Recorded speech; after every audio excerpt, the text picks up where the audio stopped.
Endurance Athlete Journey podcast. I'm your host, Coach Justin, along with Coach Katie. And this is episode 77. And today we're going to be talking about continuous glucose monitoring for athletes. So I'm going to actually turn this introduction over to Katie. This is her wheelhouse. I'm here as supporting cast today and just will ask questions and try and drive the conversation a little bit. But this is Katie's specialties. Katie, can you tell us a little bit about how we're going to approach today's episode? Yeah, absolutely. Continuous glucose monitors are something I think are becoming more and more popular with the public. Something that's been well used for people with diabetes, and now, more and more people are using them. They're more accessible. I wanted to talk about it in terms of athletes because I think it's something that's becoming more popular with endurance athletes, especially. And I wanted to kind of do a deep dive into what is a continuous glucose monitor, like how do they measure glucose, like just a really deep dive into the use of continuous glucose monitors, and then kind of transition right into how they could be used with athletes. And then I'm going to actually use some of my own data. It's sort of data that I've had to change a little bit so it wouldn't give away the company in which I'm using the CGM with. So there's several companies that do this, but I want to share a little bit of my own data and my own insights because everybody's individual, but I think it's sometimes helpful to talk about it, in terms of, what I've experienced, and that maybe help people decide whether or not they would want to use a CGM. We'll talk about costs. I've tried to put in everything that anyone would ever want to know for the most part about CGMs, especially as it relates to endurance athletes and performance. Yeah, it should be fun. I think I'm going to be doing a lot of talking, and so I apologize ahead of time. This is definitely one where it's going to be a lot of me, and unfortunately, Justin's just going to be here to learn as well and ask questions. Yeah, so the one question I'm just going to ask right off the bat is that why should endurance athletes care about monitoring glucose? Right, that's a good question. So that kind of like dives right Yep. right into that piece. It doesn't give us every single detail of other substrates, like or other fuel systems, like how we're burning fat. It doesn't really give us any insight into something like lactate. It would almost be amazing if we could have not only just a continuous glucose monitor, but a monitor for all these other things as well. But it does kind of help us look under the hood a little bit and what's going on with our metabolism. So in general, like glucose changes, it fluctuates up and down a little bit. Our body keeps it pretty stable, depending on how active we are, if we're exercising, what we eat, how we're fueling our body. Glucose levels change. They go up and they go down. And so athletes monitoring glucose might be wanting to look at whether or not, especially if they're having symptoms or something going on that they're suspecting there might be like a glucose problem. So hypoglycemia, where maybe they're having dips in glucose, where their glucose in their blood is going down and they're experiencing symptoms like dizziness, shakiness, lack of energy. Maybe they're on a run and they feel pretty terrible, like they're trying to figure out why this is happening. That could be a use for a CGM, or even just to see, how am I fueling during a race? Like, is it adequate? Like, or maybe somebody's feeling like they're bonking. It might be a way to determine whether or not they're getting adequate fuel throughout the race, or are their glucose levels dropping during the race to a point where maybe that's indicating they're not fueling adequately. So it's almost like a little bit of a look under the hood. There's a lot of stuff it won't tell us. Like I said, it doesn't give us any insight into whether we're burning a certain amount of fat or not. It can't really tell us, like, when we hit lactate threshold. That would be cool to have a lactate monitor. Like, you'd have like all these things stuck to your body measuring all sorts of different things, but it doesn't tell us anything about like ketones. But it does tell us, gives us, because glucose is kind of a constant fuel source. So our body always has glucose in the bloodstream. It's something that our body needs to fuel. Even when somebody is on a ketogenic diet, they're always going to still have glucose in their bloodstream. It never goes to zero. That would be bad. So it's an interesting way to monitor things, and I think it can be useful in certain situations. I've even used it. I've even noticed situations where maybe I've been overdoing it or overtraining or a little bit stressed, and how that impacts my blood sugar. It kind of showed me some interesting things during races or runs when we haven't gone into it exactly well rested, and what that's doing to my body, and maybe partially why I don't feel so good during those races. So it's interesting. Yeah, I hope that makes it somewhat of a case, or kind of gets people thinking about who've never thought about CGM before, maybe thinking, "Oh, that's interesting." But yeah, I don't know. Yeah, Does so that make sense? Anything? it does.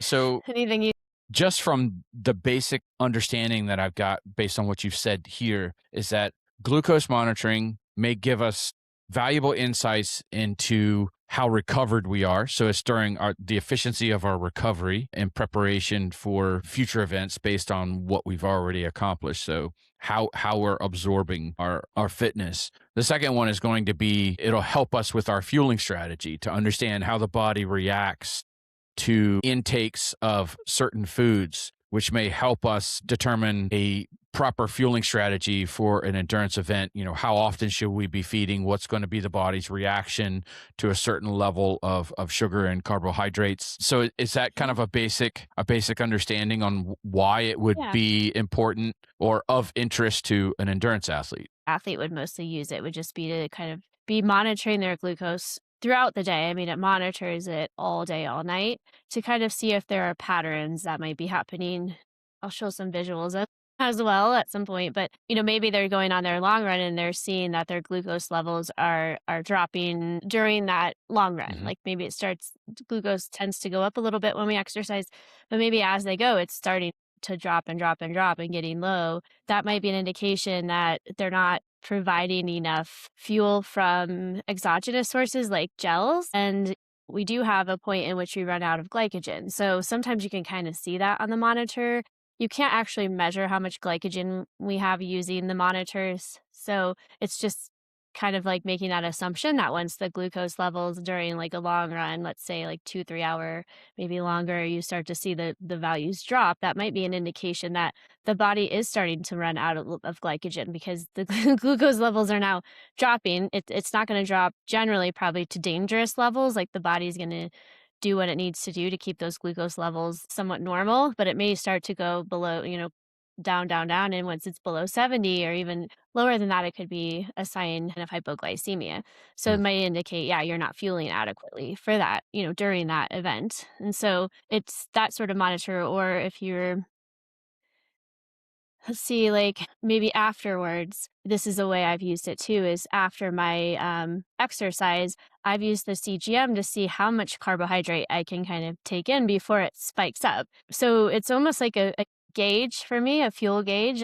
This is where I feel like it could be interesting and used in a manner to help athletes figure out sort of that right amount of carb is I've been doing experiments where I'll have a certain amount of carb afterwards, and it maybe doesn't go up very high. And I'm like, you know what? I could probably have had more carb, so I'll eat more carb, and it's like a nice gauge. And once my values start to go up, maybe a little higher than I want them to go, I know, okay, that's probably about the cap, for that type of run. So I could probably have 80 grams of carb after that run and I'm doing great, and I'm refueling and that's kind of my limit.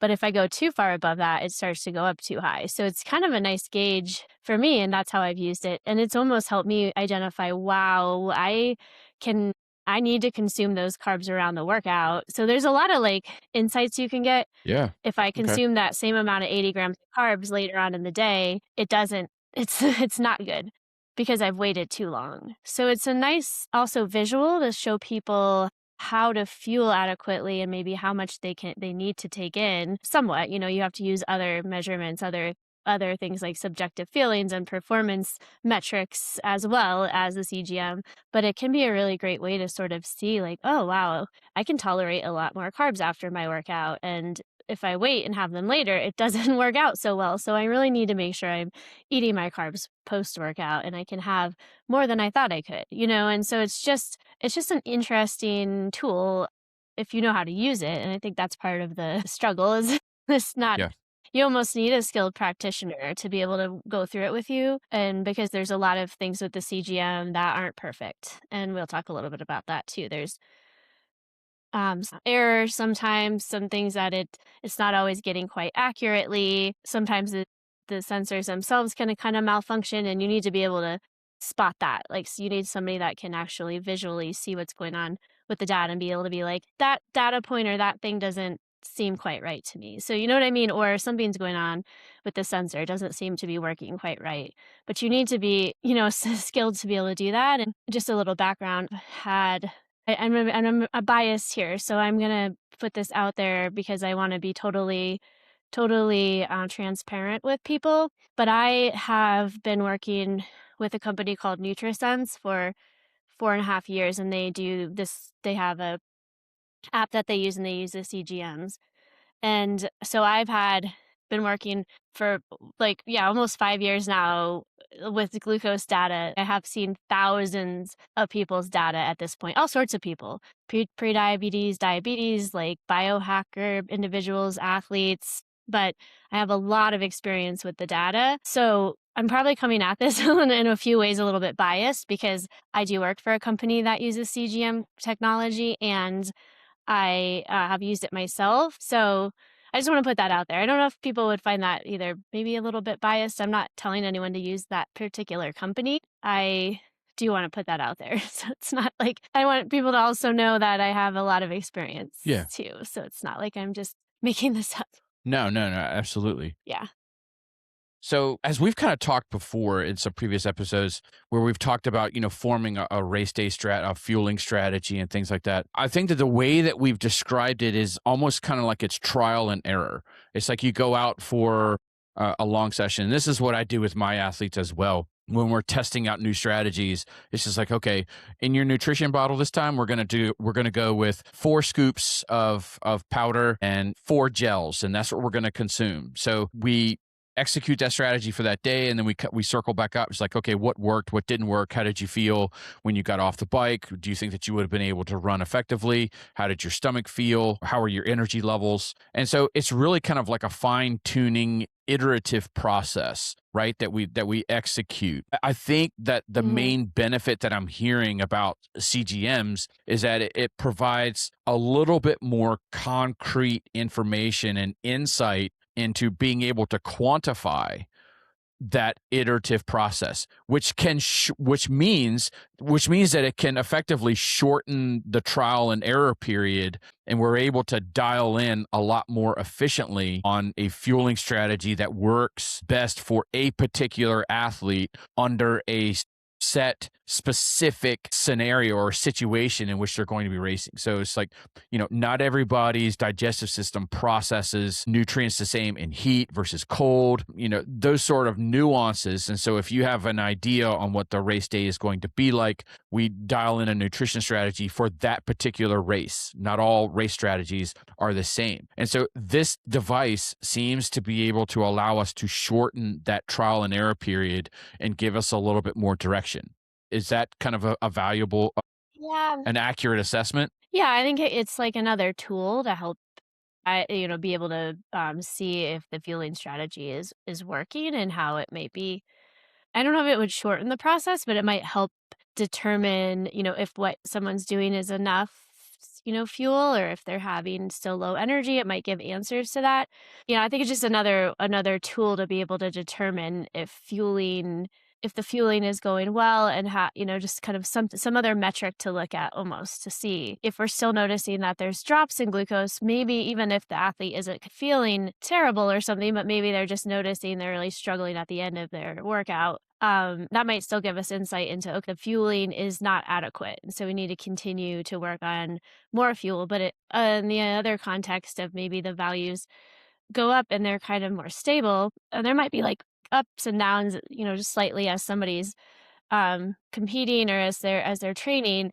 Um, and as long as that's pretty stable throughout, that's a pretty good indication their fuel strategy is starting to work, or it's at least adequate to meet their needs for that workout, right? But if they're starting to see like drops in glucose, or there's like big valleys and peaks and valleys during a workout, maybe there's something else happening. So, or even like maybe the fuel source they're using. I've had people who are like doing a long run or something, and they'll have like a gel, and it just causes like a pretty large rise in glucose. And then I've, had them try other types of fuel, and maybe they don't notice that as much, and they just feel better because they have more stable energy throughout. Like, so they'll do like a UCAM product or a Morton or something like that, and they just feel better because their glucose isn't bouncing up, kind of getting that jolt of glucose Hmm. in their system and then kind of a drop. And then they take their next gel and they kind of feel that during a run. So maybe like seeing that on the glucose monitor is interesting. They kind of corroborates the way they're feeling. And so they're trying different products to have something that's going to provide more of that like energy that's a little more stable. And so I think it can be really helpful for that, just almost to visually see it too. Because you do have a lot of athletes who they think they're doing just fine. Like, oh, I have one gel for my 15-mile run.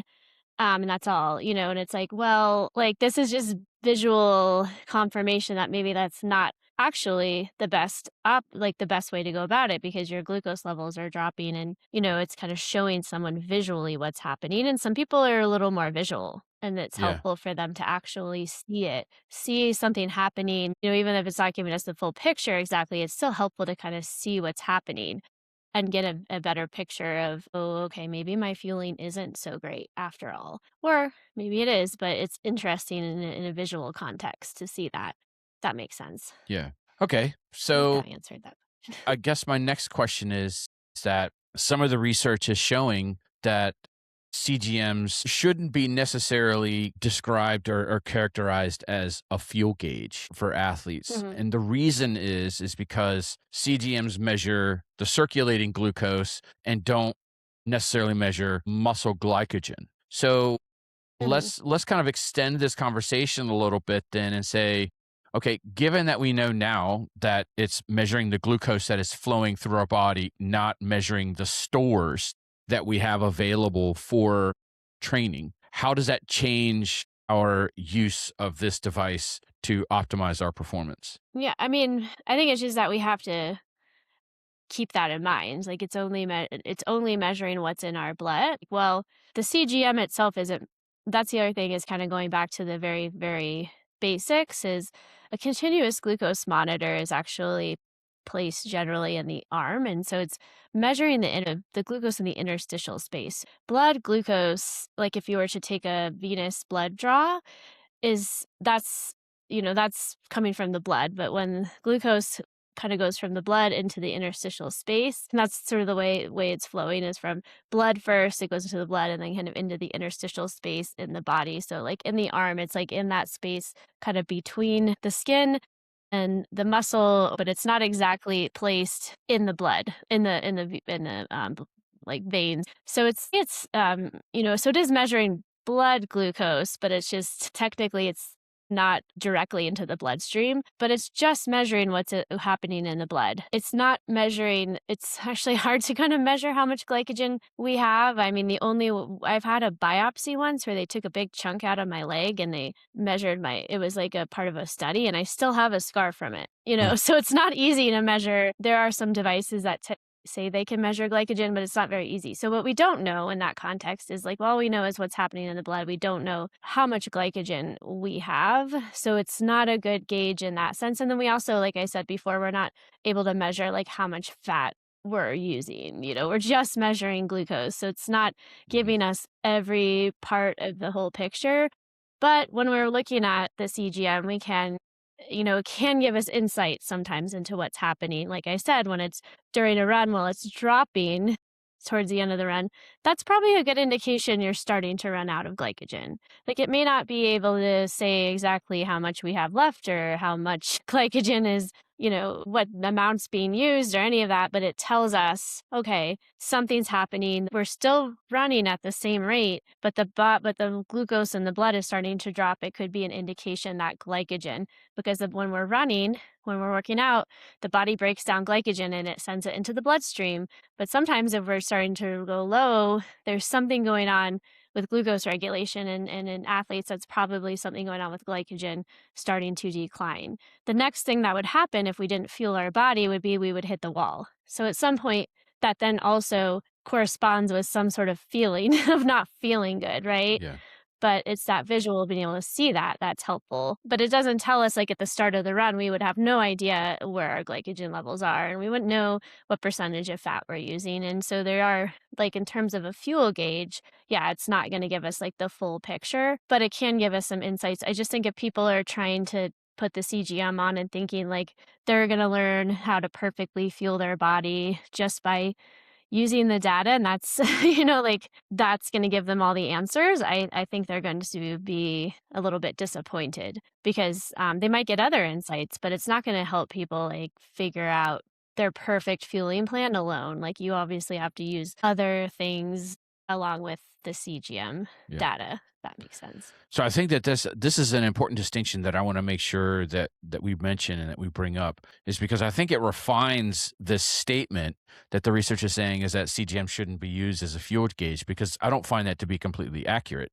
What I'm hearing from you is that since we cannot measure muscle glycogen directly without biopsy, we can use blood glucose as an instrument for measuring the potential for muscle glycogen. So I remember when I was in graduate school, and I have a degree in economics, and so I did a lot of quantitative modeling and things like that, and it's a lot of boring stuff and would put people to sleep. But I think the important thing that I want to tease out is that there are variables that we cannot directly observe, but we can observe variables that are directly or indirectly correlated to those variables that are not able to be observed. So that's what we call instrumentation. So we say, well, I can't see this, but I can see this. And these two things are Mhm. related in such a way that if I can just observe what I can see, I can make inferences about what I can't. And to me, that's what this Yep. is Yeah. effectively saying, is that CGMs can be used as a fuel gauge to a certain extent, as long as we understand the relationship between blood glucose and muscle glycogen. And as long as we understand that Yeah. relationship, I can infer where my muscle glycogen is at a particular phase of either a race or a training period, based on the data that I'm seeing from blood glucose, which is measured by the CGM. Is that accurate? Example, yeah, another example here with glycogen, like that we can't visually see what's happening with glycogen, but let's say my example of after the run, right? When I'm like trying to experiment with how much carbs I can eat. When I am experimenting with that and I'm seeing that I'm able to consume 80 grams of carbs and my glucose levels rise, but they're not to an extent that it's like a big spike where it would show me, Mm. essentially that's showing me like all of that carb I'm eating is going pretty much, other than maybe some of it going to, maybe to the other cells of the body, but most of that is going back into glycogen. So if you think of glycogen, it's like, this is how I describe it, like a bunch of cubby holes that we only have a certain amount of them. And when we exercise, we pull from them. And then when we eat, we put them back in. We put the glucose back into the cubby holes. When I'm doing that experiment post run with the carbs, I am essentially seeing how much carbs it is I need that I can top off, or at least mostly top off those glycogen, right? So Mhm. I'm not actually seeing that visually. I'm not like measuring the glycogen at the end to see if it's topped off, or at least, been restored to a point that's adequate. I'm seeing that on the CGM because I'm seeing, well, I only eat 30 grams of carb. It's not enough. My glucose doesn't change. That's showing me that I'm not optimizing that refueling Mhm. to optimize glycogen repletion. So I'm then experimenting with more carb. And then I kind of see that tipping point where now my glucose is spiking. And when it's spiking, that usually means I've pretty much topped off most of the glycogen piece. And now it's like into the bloodstream and it's kind of hanging out in the bloodstream a little bit longer. So it's telling me, no, then insulin is involved in that, and then that's something else is happening with that glucose. But I pretty much topped off my glycogen, or it's pretty well refueled. I might still need to eat more carbs later to fully top it off, but that's a fuel. That is essentially kind of like a fuel gauge, right? And so the argument, like that's kind of where the researchers argued it's not. But I'm like, based off of my own experience in working with people, it can be used somewhat as a fuel gauge. It's just there's probably instances like where you're not, like you may not get, like, yeah, you're not exactly getting all of the picture with fat and things like that. But I'm like, absolutely, I think you can kind of use it in a way, as a way to sort of see what's happening with glycogen, because we do know that once our glycogen is topped off and we are full on the cubby holes, the glucose levels are probably going to be spiking more, higher, more variability with meals. That to me indicates, yeah, you probably have a pretty good amount of glycogen stored, and your body is now having to deal with that excess glucose. And it's not, because when we eat carbs and we need to refill those cubby holes, it goes right into glycogen. And so then the glucose levels don't appear to go up very high because it's all getting stuffed right into those cubby holes. But when those are pretty much full or topped off, the values then rise a little bit higher because the body has to figure out what the heck to do with the glucose, when when the glycogen is full, because Yeah. that's where we store glucose, right? So I think I argue almost that isn't like, yeah, it's probably not a perfect fuel gauge, but it sure can be helpful in that way.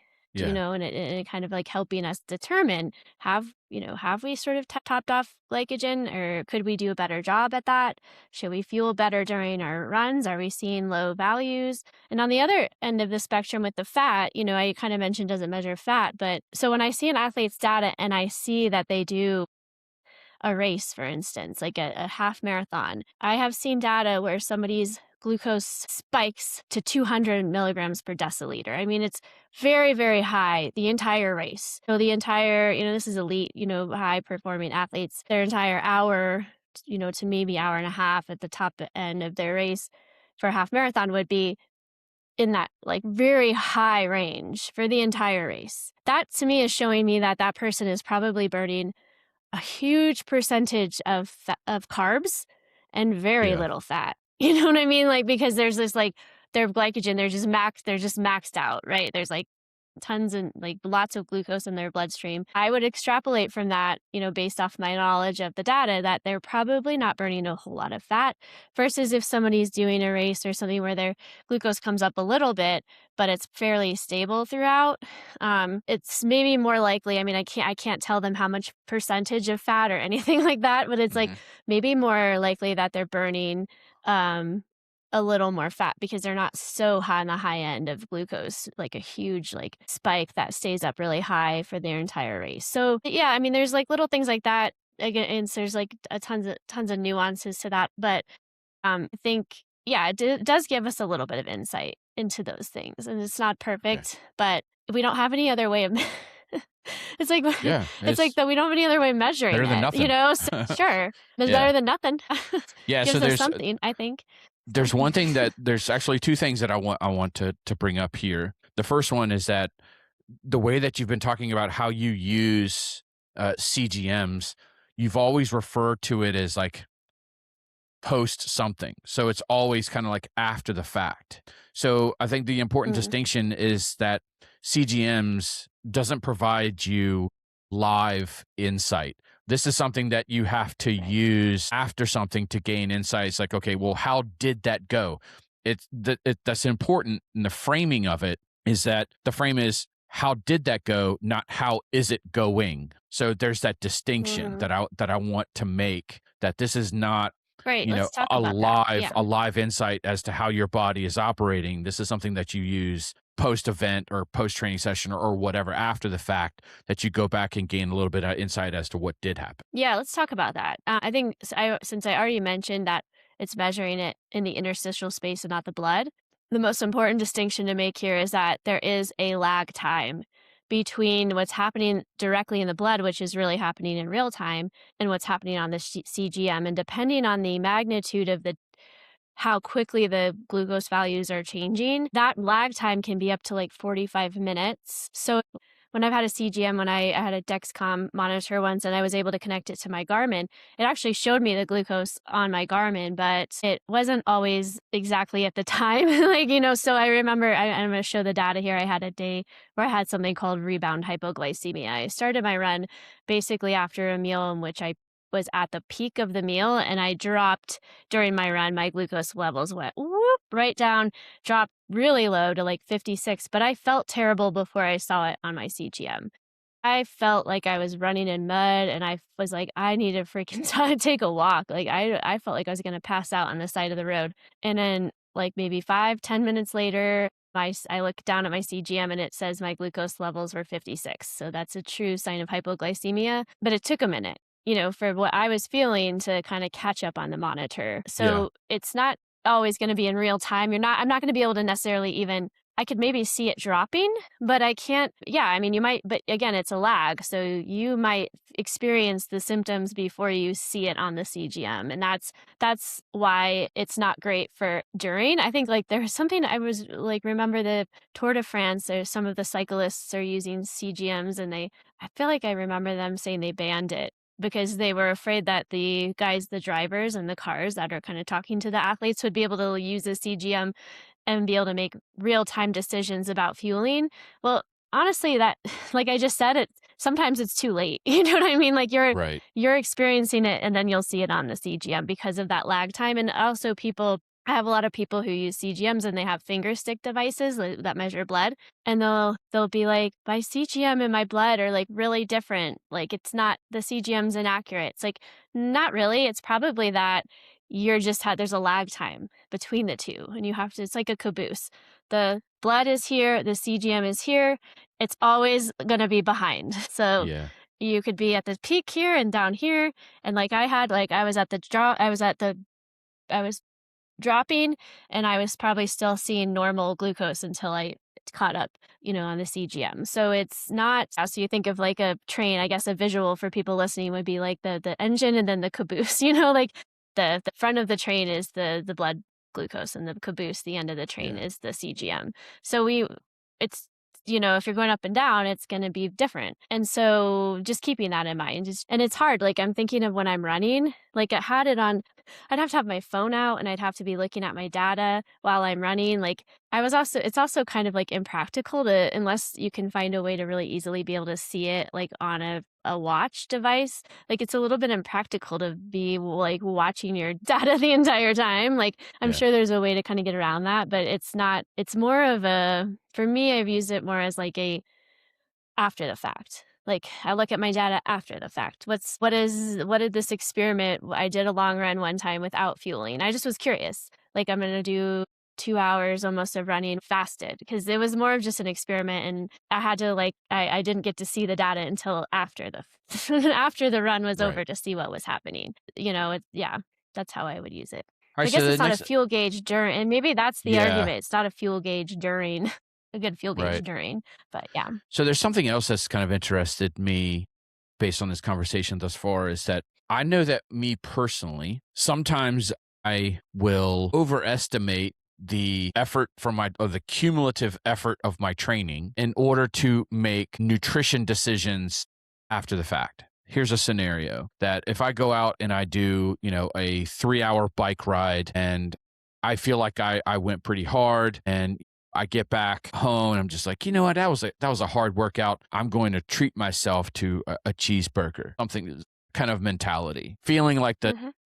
the food decisions that I'm making are justified because I just did a hard workout. It seems to me that we can use these CGMs as a way to really gain more insight into really what kind of intensity we are putting out for our training. But Mhm. it's only from the standpoint of just glucose levels. It has nothing to do with muscular fatigue and the accumulation on that side of it. But I think that we can make better recovery fueling decisions by using the CGM because we really get Mhm. valuable insight as to, what are our glycogen stores? Are we fully stored up? Because if we are fully stored up, then we would expect to see elevated glucose levels, during that time period. So there's really no justification for coming in and trying to eat more in order to replace what we feel like we burned because your body was well stocked. Does that make sense? Am I Yeah, thinking about yeah. it right?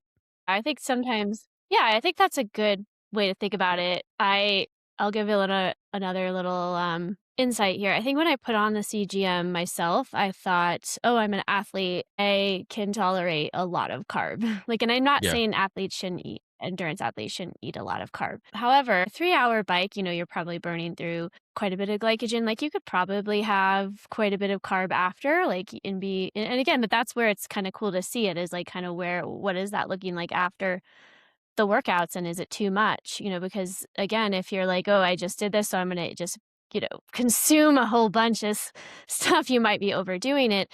But what I've noticed is like, and I don't think, I think as long as, I mean, maybe here's what I think. I think as long as you're maybe immediately consuming something that's going to be giving you some carb and protein, whether that's like a smoothie with some good nutrients in it or something like that. And then you can have a little treat, treat yourself a little bit. I think there's nothing wrong with that. I think that's the beautiful thing of being an athlete. But the cool thing is you can kind of see what's happening on the CGM. Is that really helping or is it hurting? I don't know. Like, are you tolerating that hamburger and some French fries like just fine, or is that causing like some really elevated values? Like maybe that's a sign that it's just too much, or you should try something different, or maybe that's not optimal. So it is a way to kind of see those things because I do think like yeah I do the same thing. Like I just ran my 3-hour run, my long run, like I'm going to fuel adequately after, like I'm going to do something right away to kind of start that refueling process, but I might have a little bit of a, a treat, like to kind because I know I have lots of glycogen to restore and all that.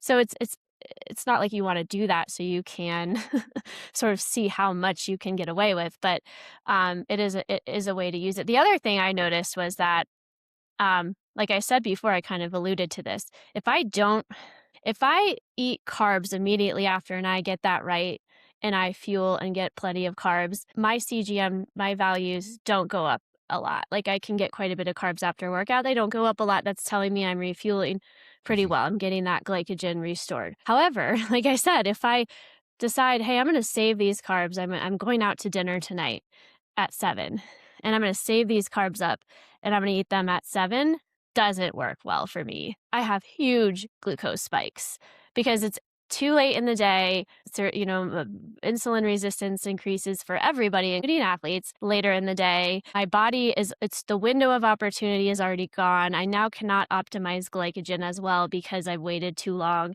and it shows in my data. So it's amazing to me, because I thought, oh, well, I did a 10-mile run today. I should be fine to be able to have sushi, a big thing of sushi, and whatever later. No, it's fine to do it. Like I can do that once in a while, but it does not bode well for my glucose data. Had I had the sushi more immediately after my workout, it does, So it's just that insight to me of like, I need to like really focus on getting these carbs around my workout. And if I wait too long, I'm not actually putting those carbs into glycogen as well because there's so many of the glucose that from those carbs is going into my bloodstream. It's not being processed well. Mhm. So why don't I optimize for when I'm processing carbs, when my body's more sensitive to carb, right? So Yeah. those are just insights that I think, yeah, it's not showing me how much how much of that glucose is going into fat or exactly how much glycogen and all that, but it's man, that's a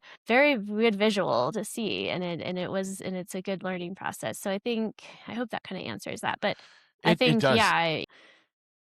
I think the next question, I want to still extend this a little bit more from a post training session refuel. I'll call it that way. Mhm, So to me, what I'm understanding is that if I have a workout and let's just say, for instance, for the month of April, I'm going to do the same workout every single week. And then each mhm, week I'm going to use the same fueling strategy for each of those sessions. So that's been held constant. The intensity is going to be held constant and everything. So, I'm going to do like a trainer session where I can control the environment more than just riding outside. And I know that I'm going to have, the same nutrition bottle, the same number of gels and everything else, and the same structured workout, right? So I've done the best that I can to implement this ceteris paribus assumption that, all things remain constant. What I'm hearing is that what we can do is we can then test the effectiveness of certain post training meals. So if after that session I have, let's say, this meal A, and I can look at the glucose data and say, did my glucose levels rise? So I'm refueling. How did they rise? At what rate did they rise? What time did I eat these so that it was better post meal timing? And then the next week I change the meal just to and see, what's the impact of that particular meal. And then you keep going forward. So what I'm getting at is you can almost find the most optimal post training meal for that particular effort level. Yeah. Does that You can, yeah, is you that can, and realistic? that's a bit yeah, that's a beautiful thing about CGM using the CGM is it's great for, like, experimenting like that. I think that the thing that makes it a little bit complicated though, and this is where I think that it does help to have somebody that is really experienced in CGM data to be able to kind of look at all the variables because there are variables that impact Yeah. glucose that could make some of those experiments hard to interpret. Like, oh, wait, which one, what is really going on here? So things like poor sleep. So Mm, let's say you had that same workout, but you didn't sleep well one of the nights before, and that may impact the glucose, potentially during the workout and also after throughout the day because we do become less sensitive to insulin and therefore can have a little bit higher glucose values the day after. And unfortunately, even one night of poor sleep, if you didn't get all the carbs or top off glycogen the day before, that could potentially impact what's happening during that workout and after the next day. So you want to try the best to keep, if you're going to be doing these experiments, to try to keep the variables similar. So, like, you don't have to be really weird about it and have every meal exactly the same, but maybe the night before, try to keep things similar in the morning breakfast. And then, if you had a poor sleep, making a note of that, if you are using the data and you have a way of kind of noting that so that if you are working with somebody who is helping you interpret the data that they can kind of see, like I would be able to see that and then be, well, maybe that's why this is happening. And we can still get something out of it, but I want to keep this in mind. So yeah. unfortunately, there are things like our body is a dynamic system. There's lots of inputs and things, going on constantly. And so it's hard sometimes to feel like we can get a perfect sort of answer. But I think for the most part, if you're doing it your best to keep variables the same, that type of experiment can be really fun and can provide some really good insight into what is the optimal fueling foods that you really tolerate well, or how much carb. You experiment with like the amount of carb in each meal and kind of like maybe start at 60 grams, or actually kind of keep the experiment pretty scientific. And then you kind of know, okay, after my workout, I can tolerate this, and then maybe you experiment a little bit with different kinds of carbs. I don't know, you could get really in the weeds potentially. And some people who love data, that's great. I think sometimes it can get a little bit too. We don't want to get weird with it, where it's like, Yeah. it's supposed to be for fun. It's supposed to be informative, and you don't want to take the data too seriously. But yeah, I mean, that's I a mean, good example. I can see two extensions of that experiment. First, we're going to experiment with trying to find the most optimal meal relative to the Mhm. selections that we had available to us. And then the next extension of that is to say, okay, now that I found the most optimal meal, what happens if I change the fueling window? So let's Right. say that I eat that meal within 1 hour of the training session. What does my glucose do? What happens if I push that into that second hour? So I wait an hour after I finished the workout and then I eat. What is the effect on glucose? And so really what you're doing is you're fine tuning not necessarily the meal selection, but the timing in which you consume that meal for your body in particular.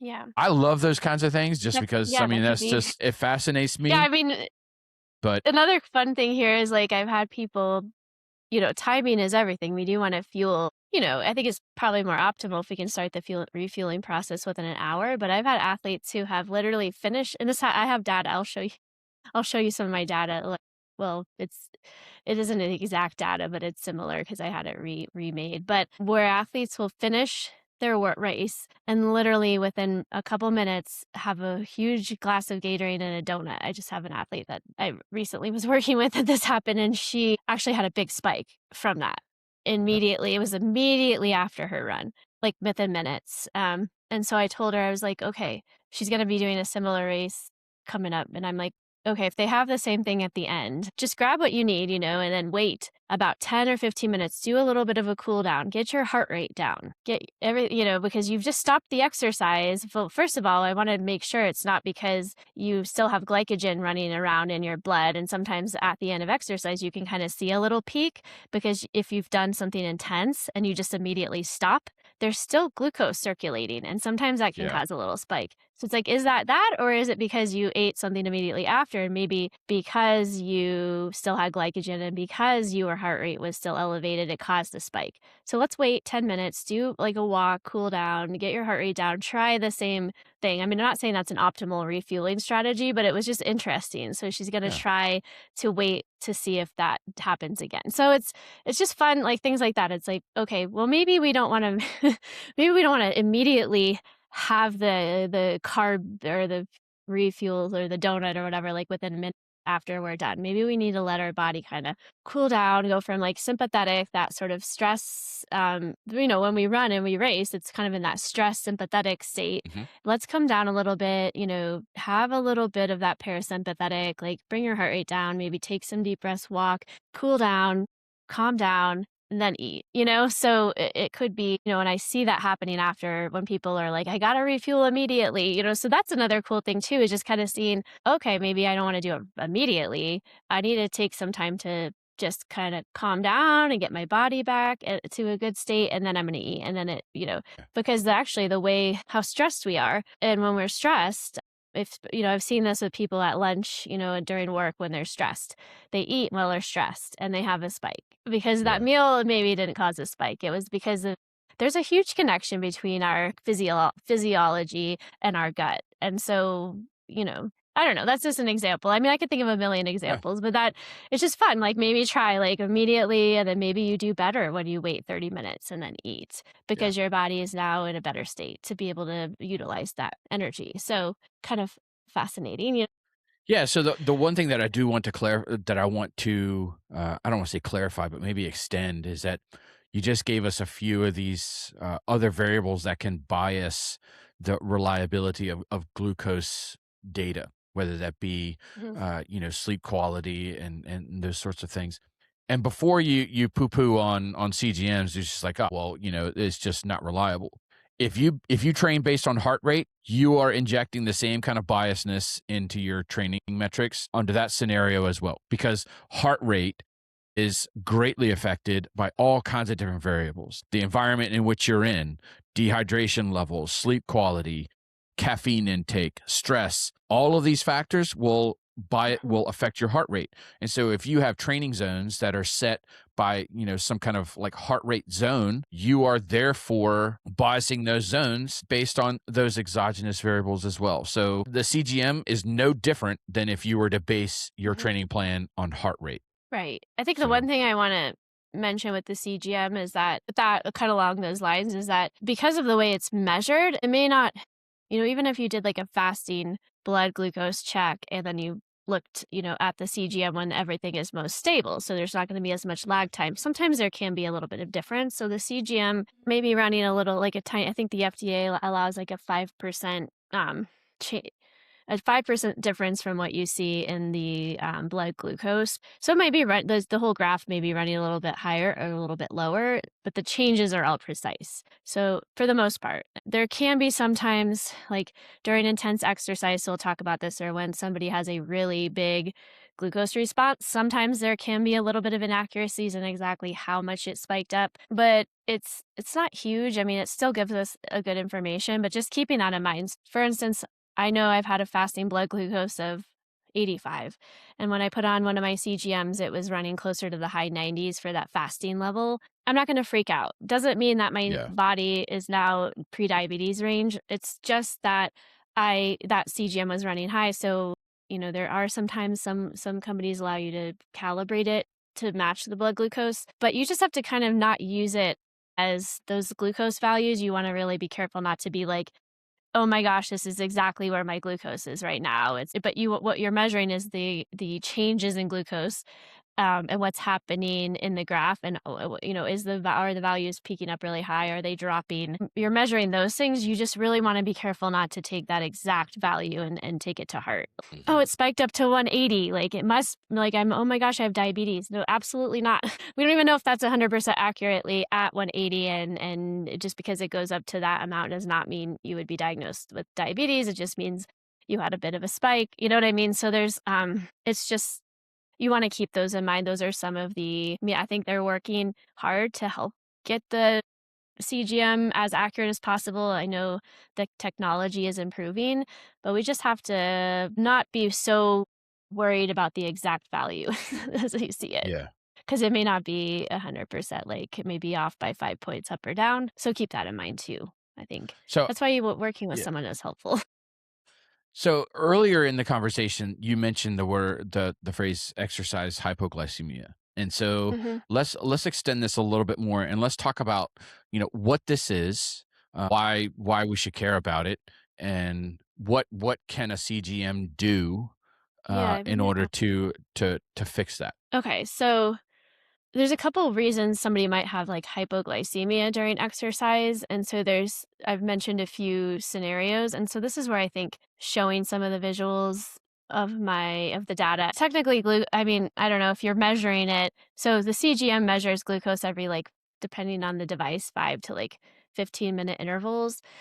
So I suppose this is what it may look like if you were measuring it every minute or something like that. It would be like it's on the actual data. It doesn't look like this It's clean.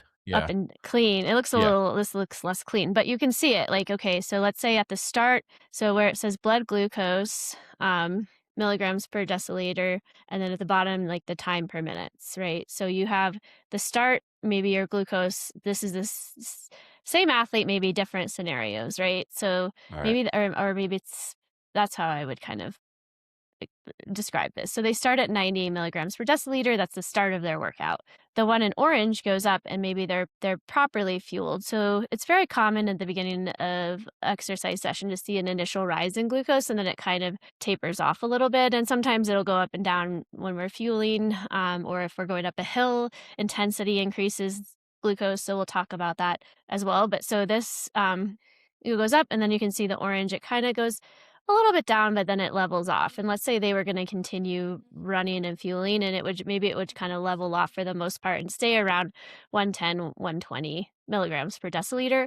The other would be the underfueled scenario. So maybe this person isn't fueling during their workout at all. They're just fasted. So you can see like they kind of get the blue line, it comes up and then it goes down and then it drops sort of around um, that 90-minute point, which is technically where glycogen tends to sort of, we sort of have a limitation. So you can kind of see that it just drops, drops, drops. And by the time they hit 2 hours, it's like down. And then, like, assumption would be made, it would just continue to drop if they were to continue going. That would be something you would maybe see. I mean, of course, it would be continuously throughout the whole day. So this is just like looking at it from only the time point of the workout. But that would be an example. You'd kind of see this like drop, and, as soon as the values maybe go below 70, that's kind of more considered hypoglycemia. So they might see it in that scenario. The other scenario would be, So is the blue see is the blue line the visual of hitting the wall or the bonking? bonking. Yeah. Okay. Because you see it dropping sort of at the end. And then the Yeah, it other just drops off the scenario, table. Okay. that's just regular like hypoglycemia during exercise. That's not really related to how we fueled before. I mean, assuming that person maybe did fuel before, maybe we don't know all of the details of that. It's just kind of what's happening during exercise. But what we eat before exercise can also cause hypoglycemia in certain instances, and it's called rebound hypoglycemia. So this is actually more of what a glucose graph would look like. There's a little bit ups and downs always. Glucose is never a flat line. What we're looking at is the Yeah. biggest shifts. And so what I'm going to point out here is where it's where you have this like number 2 up here. I don't know why but I don't know. It's Mhm. just that signifies when I started my run. I ate right here with this red dot. The red dot shows um basically what I remember this day. I was gonna run more immediately. I had a waffle, like one of those toaster waffles with a little bit of peanut butter and honey and some chia seeds on it, and I was gonna literally go running within 30 minutes because I knew that if I waited too long, I would have a glucose spike and then I wouldn't feel good, Mhm. potentially. But I did not do that. I waited, and an hour later, because I think something came up with work or something happened and I had to deal with it, and I couldn't go out on my run at the time I wanted to. And I waited, and it was more like an hour, and I was here. So you see my glucose levels rise. Now, when that happens from a meal, you have insulin released. So you eat your meal with carbs. and it peaks up like that. And then insulin comes in, and insulin is a hormone that helps us drive glucose into our cells for fuel, into our Right. liver, or into our liver, or glycogen, sometimes even into fat, to stored as fat. So insulin is a hormone that is very important for getting glucose in out of the bloodstream and into the cells wherever it's needed. But I started my run at the peak. And then you see I drop. And actually, this doesn't show it on, I don't have the glucose levels over here, but it did in reality go to about 56 here. And then I Wow. ended my Okay. run, I think, here. So I felt awful. It's dropping. And why that happened was because I had insulin, which is driving glucose into my cells. And then I started running. And when we run, our muscles take up glucose independently of insulin. So I had a double whammy. I had insulin acting to get glucose out of my bloodstream, and I had muscles directly taking that glucose also out of the bloodstream to fuel. And you see it, it goes way down. And so that's another example, and that's called rebound hypoglycemia when we exercise, at the peak. So we have a larger glucose response. So this is why even using this data kind of pre-workout is helpful, because you can kind of determine, all right, if I have only 30 minutes, what can I eat? And then, making sure you're not starting your workout, maybe potentially when the glucose levels are peaking. So just like it gives you an insight into timing a little bit, right? Because if I had just waited another hour, my glucose levels would probably have peaked, and then they would have dropped a little bit. And when they were back down, I probably could have gone for my run in. I wouldn't have had that because the insulin wouldn't still be in my system as much. Yeah. My body would have Okay. already dealt with that glucose and that, but I waited. And so I felt bad.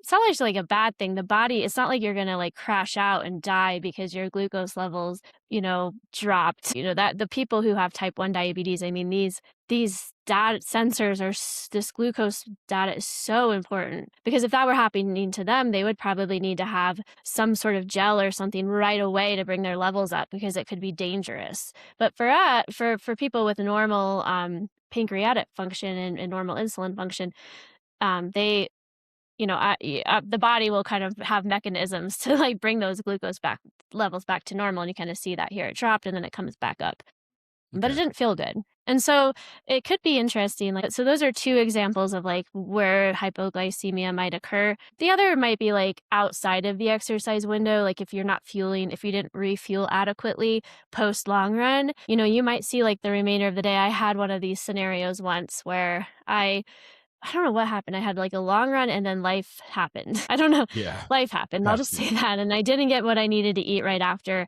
And I saw these dips the rest of the day, just like low blood glucose, just kind of showing me that I didn't eat adequately after. And so the rest of the day, my body was kind of hitting these lows, and I finally ate and was able to get food. It was just that wasn't optimal, right? Because I'm seeing Right. these dips in glucose. So it there's a lot of, with hypoglycemia, there's a few scenarios you could look into, but those are two examples. Hopefully that's Okay. helpful. That Yeah. actually helps visualize it a little bit more. Yeah, I was like, I have visuals this time. Yeah.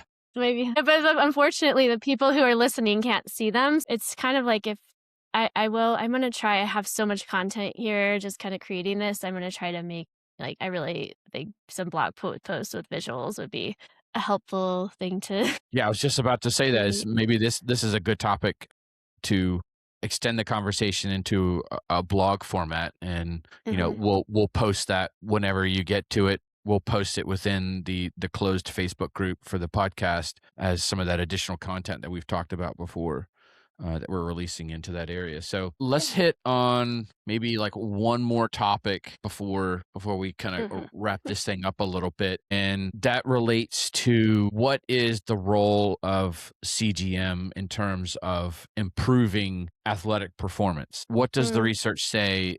What does it say? Yeah, I mean, I think the research doesn't directly say that. So, the CGM can't all on its own improve athletic performance. Yeah, like you can't put a CGM on alone and just expect, your performance to improve, right? Like that's not an performance enhancing tool. It's the data you get from it and what you do with it. That so makes the research tricky, right? Because they're looking at does the CGM enhance performance? And that's a tricky thing to be able to figure out and do a research study on because you would have to like assume that each athlete was then using that and maybe having someone they were working with that was able to interpret the data and help them make adjustments to their fueling plan to like and then you'd have to like somehow like see if that helped with their performance, but it's probably the adjustments they're making based off the data that's helping their performance, right? So directly no, like having a CGM on your arm and saying I'm going to go put one on and no, that's not going to that's not going to do anything for you other than maybe just be uncomfortable in your arm potentially. That's kind of that's my answer is the data says like the research says no, but I think the problem is it's not like a creatine or some kind of supplement or it's like heart rate monitoring. Like you have to like know how you're using it and know the Mhm. nuances of it and then be able to like use that to improve your performance. But is monitoring your heart rate alone just going to help you perform better? Not really. You have to know how to use that data and then change your training and or fueling strategy in this case Yeah. appropriately to get the outcome, right? So, yeah. I like that. I Um, like that you made that analogy of relating the CGM to like what we would use just a standard heart rate monitor because I think that's a it's a valuable piece of information that I think is because when I talk to certain athletes, they'll come to me, and especially if they're new to the sport and they get on this kick. It's like, okay, well, I've heard that I'm supposed to be running in zone two, and like 80% of my training should be done in zone two. But when I look at my heart rate spikes up into like the 160s when I start running, and so there's no way that I can keep my heart rate into this prescribed zone two range. What do I do? And I think that this is valuable because that is something that is completely common for new runners is to find these as soon as you start running, you'll see that heart rate spike up.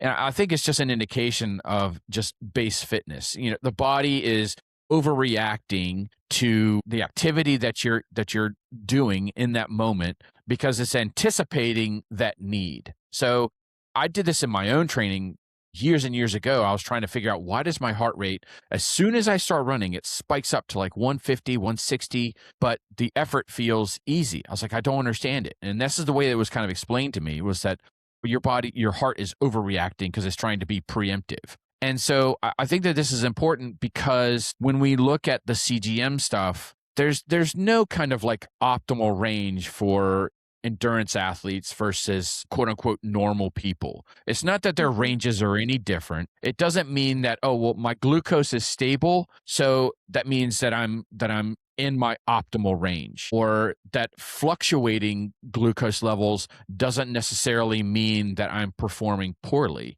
So I think that there's that important distinction is that right.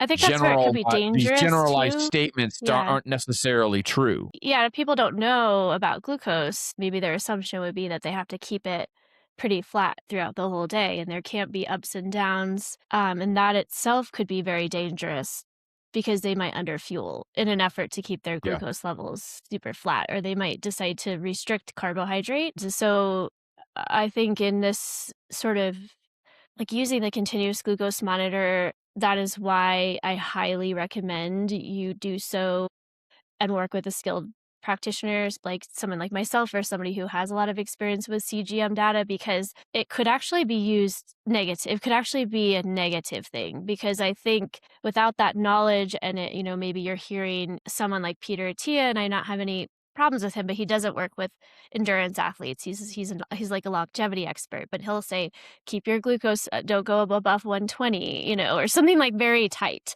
a tight glucose Mhm. range. Well, if Yeah. you're somebody that's athletic and you're listening to this stuff, you could then be like, oh my gosh, my value spiked up to 140 and I'm like, I'm going to start restricting carbs and not, and then your performance really suffers because athletes inevitably will have a little bit more variability. In fact, with exercise, glucose rises, and that's completely normal. It's a different mechanism than from food. So if you're seeing that your glucose spikes a bit from exercise and you're thinking, oh, that's bad, like you might do things that would, not knowing why that's happening or what the mechanism is, it could cause someone to worry, a little bit when they Mhm. don't need to be. So I think that's the thing is there's isn't really at this point enough research to establish any kind of optimal level. In fact, we don't even know exactly what, like I said, glucose levels spike with exercise. We don't know at what point that spike becomes dangerous yet. There are a lot of people that have differing opinions. I know at, some of the research that we found through NutriSense, it was like we were kind of determining maybe around 180 is that cutoff of like when our glucose spikes during exercise above 180, it's kind of becoming more concerning. That scenario of that athlete who's in the 200s the entire race, that's probably not, yeah, I mean, but arguably elite athletes doing a lot of things that aren't exactly healthy, Yeah. right? So you could be wearing it and somebody might be like, "Oh, you can't go above 180," or somebody else might be like, "It doesn't matter because exercise is different," because you're going to get different opinions on that. So we don't really have enough yet to say, "Oh, athletes need to stay." Even is the 70 to 140 optimal range that we've sort of determined for normal people, is that even really optimal for athletes? We just don't know that. So we have to keep that in mind. It's not like the heart rate where we have sort of these zones and we've been able to sort of determine how to get there. And there's more data behind that. There's not that with the CGM. And I do think that I think that helps. I think that alone, like the exercise spikes, I do want to talk a little bit about that before we're done, because I think that's another thing you can kind of use the CGM for. And I just want to, I think this is helpful to mention. But yeah, I want people to understand that, because you're going to get, you go on and you follow the glucose goddess on Instagram or something, and she's got all these tips and tricks for keeping glucose stable. That's great. I think a lot of the tips are fantastic, especially for people who are longevity people or really wanting to optimize glucose and keep it pretty even and low variability, meaning low fluctuations throughout the day. Mm. But for an athlete, that might not be realistic because we're trying to also fuel. So we're going to need more carb. We're probably going to see a little more variability. And the other thing we don't know is like what variability is too much. So someone with diabetes, that variability, which is essentially just like the standard deviation, it's basically just how much we're going up and down throughout the day. Yeah. There, that 35 or 36, I think, is sort of the cutoff of what's acceptable. So anything below that, is the goal. For people who are more optimal, like below 20 might be okay, and below 14 is optimal. But we don't know what that variability goal should be for athletes either. Because athletes probably, because their glucose levels are rising more with workouts, their variability is going to be higher Right. potentially. So, and maybe 14 or less is too low of a variability for athletes who are trying to optimize fueling. Maybe we need to have more of a goal of less than 20. I don't know, but we don't know that yet. So the danger is, you're listening to these experts in glucose who are really more like longevity people, or maybe they're trying to help people who have prediabetes or other conditions optimize glucose. And I think you can kind of actually get yourself into trouble with as an athlete, because Mm. we're a little different, we have different needs and we have different goals, and sometimes those goals of optimizing performance do not jive well with goals of longevity and health, and that's just the reality. I would say, like, when I was Yep. carb loading, I had the CGM on and I like wish I didn't, because I had crazy spikes. It was going up Yeah. all over the place because I'm carb loading and I'm trying to optimize that, and it's definitely in direct opposition to like having perfectly lovely glucose values that have low variability. But it's that contradiction of what you need to do for performance versus so that's the other part of the glucose CGM. I think that's maybe more could be detrimental to an athlete, is when they're too worried about optimizing all these values and not really thinking of, oh, well, I also want to optimize performance. So they kind of butt heads a Mm. little bit. That makes But sense. yeah. It's completely reason because the same could be said on the reliance of carbohydrates. You hear a lot of experts saying, well, you should really try and minimize carbs if your goal is for weight loss. But, when it comes to a carb minimization methodology for athletes, that's really kind of performance detrimental. And so, Uh-huh. it doesn't seem to be any different for CGM monitoring as well. So it's the Right. same Yeah. methodology applies. Yeah, and I do wanna So are mention, there like, any the Yeah, go spikes. ahead. I just wanna talk about that. So the rise in glucose just one last little bit, and then I think I think that Mhm. people probably, I could talk for a while on this, but I am gonna share again, just a few examples. One is just a basic example of, like, a rise during exercise. So here we go. Okay, so this one's in black. It's just a black background. But the start of the Right. run's in yellow. I had breakfast. I had the start of the run, or it's this arrow in blue, and then the finish of the run is for some reason in orange. But you can see there was a rise during that run. Totally normal. It's very common to see a little bit of a rise, and then I actually it kind of actually peaked up a little bit right after the run, likely because I had some glycogen still in my bloodstream, and so it just takes a minute to clear that up. Sometimes you'll get a little bump in glucose, and then I ate, and it actually kind of came down. So I didn't even go up.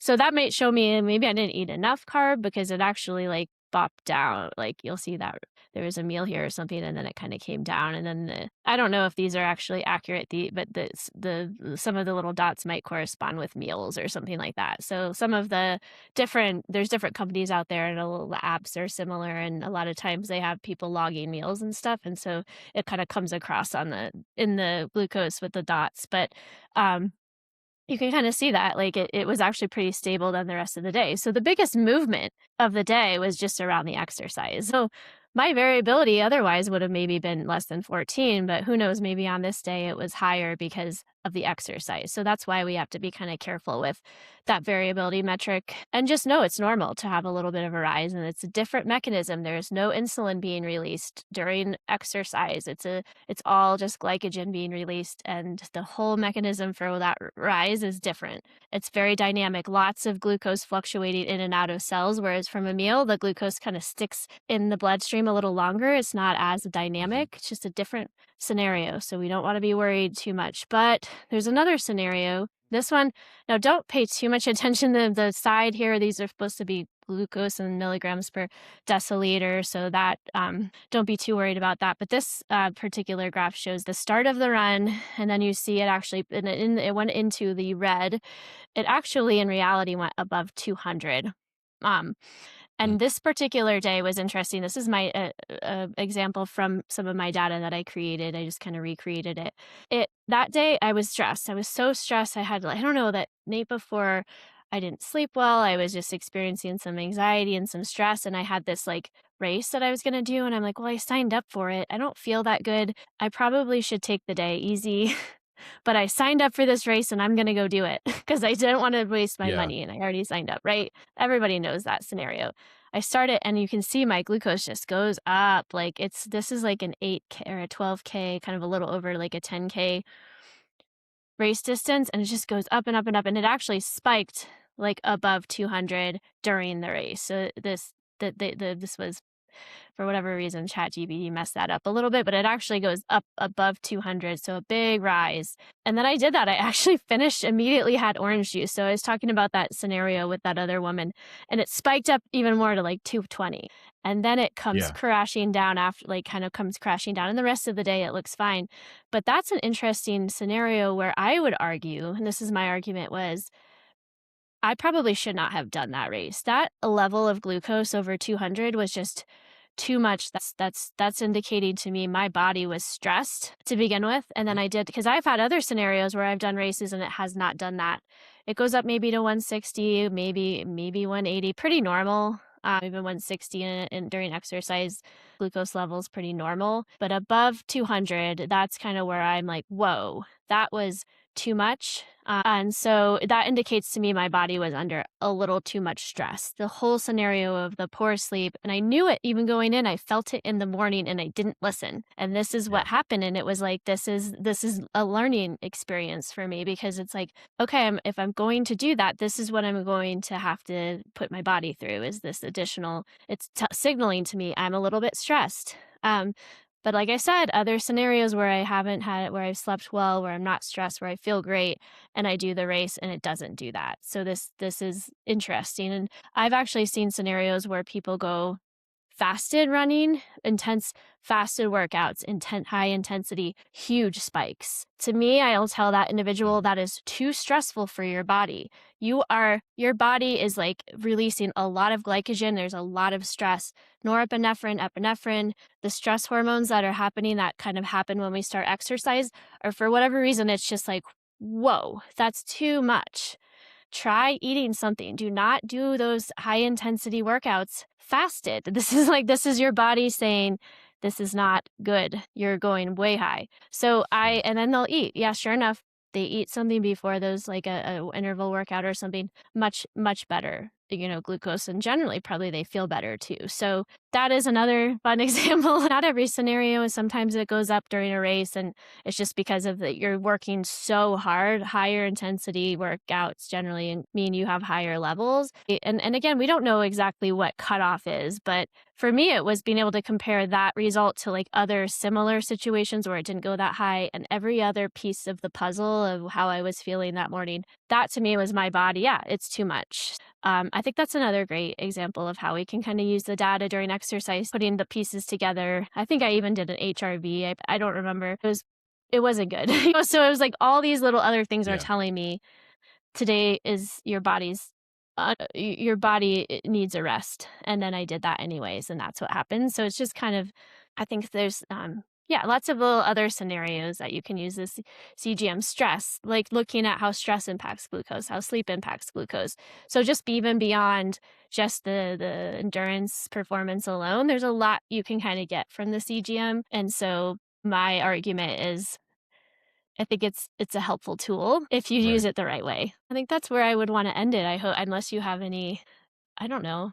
I think No, we I covered think that most that's of a it. great that was a great way to kind of end it, to show the body's reaction to working out. And when you're trying to interpret these signals that your body is sending you, and sometimes it gets hard to interpret the signals and to parse out what's really causing it. So I think a lot of people could have seen that same graph and they would have said, well, you didn't fuel properly, Yeah. rather than trying to interpret, no, poor sleep, too hard of a workout, overly stressed, because I have athletes coming to me too, and they say, my performance wasn't very good today. It just, it felt heavy and just my legs were just feeling off. And rather than say, well, we need to take a step back from training, I always approach this like, okay, well, what are the other factors that you have going on in your hmm life? Has the last few days been particularly stressful? What has work been like? What are your relationships like? These other factors, how are you eating? How are you sleeping? There's more to it than just what's my training volume. It's a system.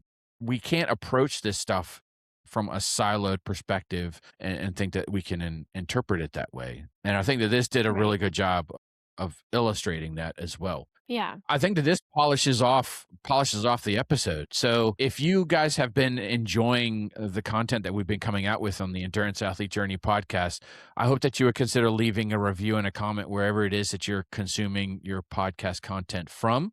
I can tell you that we are on Spotify, YouTube, Amazon, and Apple Podcasts. So those are the main avenues that you can find us. We also have our Instagram accounts and Facebook as well. So there's no shortage of finding ways to engage with us, consume the content that we have coming out. But those reviews are greatly appreciated. They help us so much in terms of bringing other people awareness of the podcast, because we decided from day one to not monetize this podcast. So we're not here to sell you supplements and devices and hemp mattresses and things like that. We wanted to come to you unfettered and pure, talk about topics that we feel are important as well, without biasing on what it is that we can and cannot say. And so since we don't do that, these reviews really, really help us a great deal. So it only takes a few minutes. So just, we hope that you will consider. As I mentioned earlier in the podcast, I made a brief mention of it. It's the private Facebook group that we have. It's the Endurance Athlete Journey podcast group. It's on Facebook. It is a private group, so all you got to do is answer one simple question. We'll let you right on in. This is an area where we are starting to push out additional content, blogs, and other discussion questions, engaging with people that enjoy that listen to the podcast. So I hope that you guys will consider, if you're interested in engaging more with us and with other listeners. So check that out. as well. This is episode 77 of the Endurance Athlete Journey podcast. We hope that you've enjoyed this episode, and we look forward to talking with you guys again next time. So thank you for joining us. Happy training, everyone. Yeah. Thanks. Bye, Justin. All right.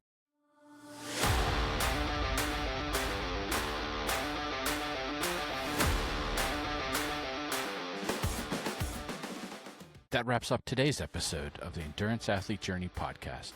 Endurance sports have a way of teaching us patience, humility, and resilience, lessons that carry far beyond the workout. Progress in endurance sports doesn't come from shortcuts. It comes from consistency, discipline, and doing the work when it's not glamorous. Wherever you are on your endurance journey, keep trusting the process and honoring the work you put in each day.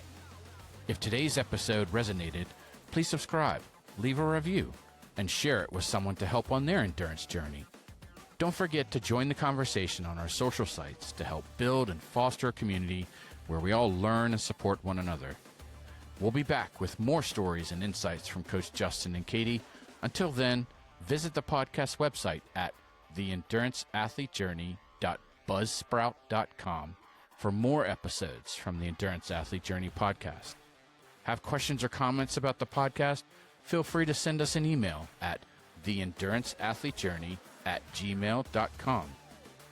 For all things coaching, visit Coach Katie at fuel2run.com and Coach Justin at tabularasaracing.com. Again, thank you for listening to the Endurance Athlete Journey podcast, and remember to find joy in the journey.